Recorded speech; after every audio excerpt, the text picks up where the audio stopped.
ಪರಿಸರ ಜಾಗೃತಿ ಅಭಿಯಾನ ಉದ್ದೇಶ ಹೊಂದಿರುವ ಮೈಸೂರಿನ ರೈತ ಪರಿಸರವಾದಿ ಪಿ ಮಂಜುನಾಥ್ ಅವರು ಮೈಸೂರಿನಿಂದ ಅಯೋಧ್ಯೆಗೆ ಸೈಕಲ್ ಯಾತ್ರೆ ಹಮ್ಮಿಕೊಂಡಿದ್ದು ಮಂಗಳವಾರ ಬೆಳಗಾವಿಗೆ ಆಗಮಿಸಿ ಜಾಗೃತಿ ಮೂಡಿಸಿದರು. ಪಿ ಮಂಜುನಾಥ್ ಅವರು ಮೂಲತಃ ರೈತರು ಹಾಗೂ ಪರಿಸರವಾದಿಗಳು. ಈಗಾಗಲೇ ಮಲೆ ಮಹದೇಶ್ವರ ಬೆಟ್ಟ ಹಾಗೂ ಚಾಮುಂಡಿ ಬೆಟ್ಟಗಳಲ್ಲಿ ಪರಿಸರ ಜಾಗೃತಿ ಮೂಡಿಸಿದ್ದಾರೆ. ಈ ಪರಿಸರಗಳಲ್ಲಿ ಪರಿಸರ ರಕ್ಷಣೆಗಾಗಿ ಟಾಸ್ಕ್ ಫೋರ್ಸ್ ರಚನೆಯಾಗಬೇಕೆಂದು ಅವರು ಮುಖ್ಯಮಂತ್ರಿಗಳನ್ನು ಆಗ್ರಹಿಸಿದ್ದಾರೆ.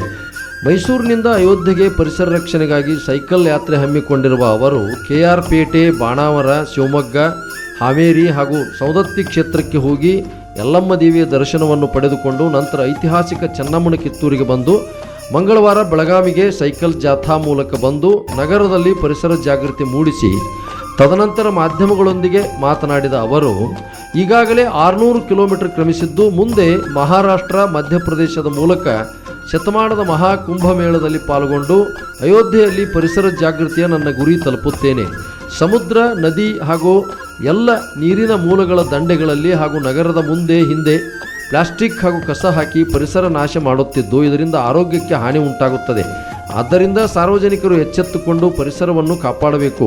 ಅರಣ್ಯವನ್ನು, ವನ್ಯಜೀವಿಗಳನ್ನು ಸಂರಕ್ಷಿಸಬೇಕು. ಮುಂದಿನ ಪೀಳಿಗೆಗೆ ಉತ್ತಮ ಪರಿಸರವನ್ನು ಕೊಡುವ ಜವಾಬ್ದಾರಿ ನಮ್ಮೆಲ್ಲರ ಮೇಲಿದೆ ಎಂದು ಹೇಳಿದರು. ಜನಜೀವನದಲ್ಲಿ ಅತ್ಯಂತ ಹಂತವಾಗಿ ಕಡಿಮೆ ಮಾಡ್ಕೊಬರ್ಬೇಕು. ಮತ್ತೆ ಏನು ಕೆರೆ, ನದಿ, ಸಮುದ್ರ ಎಲ್ಲಿ ನೋಡಿದ್ರು ಪ್ಲಾಸ್ಟಿಕ್ ತ್ಯಾಜ್ಯ ಬೀಳ್ತಾ ಇದೆ. ಮತ್ತೆ ಒಂದು ನಗರದ ಮುಂಭಾಗ ಮತ್ತೆ ಹೊರವಲಯದಲ್ಲಿ ಪ್ಲಾಸ್ಟಿಕ್ ಬೀಳ್ತಾ ಇದೆ. ಇದು ಮುಂದೆ ಪ್ಲಾಸ್ಟಿಕ್ ಇರುತ್ತೆ ಹೊರತು ಮಾನವರಿಗೆ ಅವಕಾಶ ಇರಲ್ಲ. ಇದೊಂದು ಪ್ಲಾಸ್ಟಿಕ್ ಮಹಾಮಾರಿ. ಹೀಗಾಗಿ ಸಾರ್ವಜನಿಕರು ದಯಮಾಡಿ ಪ್ರಕೃತಿ ಪೂರ್ವಕ ವಸ್ತುಗಳನ್ನ, ಬಟ್ಟೆ ಬ್ಯಾಗು, ಏನು ಸ್ಟೀಲ್ ಲೋಟ, ಈ ರೀತಿ ಸಭೆ ಸಮಾರಂಭಗಳಲ್ಲಿ ಸ್ಟೀಲ್ ಲೋಟದ ನೀರು ಕೊಡಬಹುದು ಮುಂತಾದ ಒಂದು ತಿಳುವಳಿಕೆಯನ್ನ ತಗೊಂಡು ನಮ್ಮ ಪ್ರಕೃತಿಯನ್ನ ಮುಂದಿನ ಮಕ್ಕಳಿಗೆ ಒಳ್ಳೆ ರೀತಿಯಲ್ಲಿ ನಾವು ಕೊಡುಗೆಯನ್ನ ಕೊಡಬೇಕಂತ ಈ ಮೂಲಕ ಹೇಳಕ್ಕೆ